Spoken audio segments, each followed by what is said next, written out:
Since we need to know how old is K, we're going to let the pawn be K's age. The problem says that 5 times K's age. So here we're going to go 5 times K's age. Each pawn represents her age, so we're going to have 5 of these. So we're told that 5 times K's age increased by 2 is the same as twice her age increased by 11. Twice her age increased by 11. So both sides of this balance have the same value. Therefore, we may perform legal moves to simplify the setup.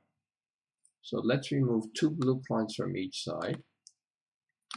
And now this remaining system is still in balance. We can also remove a 2 value from here. We can remove a 2 value from the 10, and we have an 8.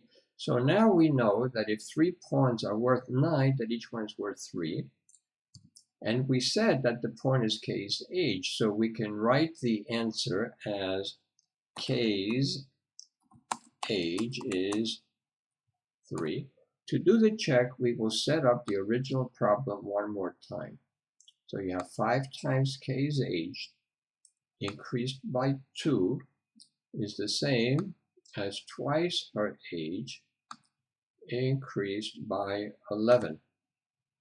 So if the pawn is worth 3, we have 5 times 3 is 15 and 2 is 17 on one side. And on the other side, we have 3 and 3 is 6, and 11 is 17. So this answer is correct. And this type of problem you can give to your students as early as the 4th grade once they've had level 1 of hands-on equations.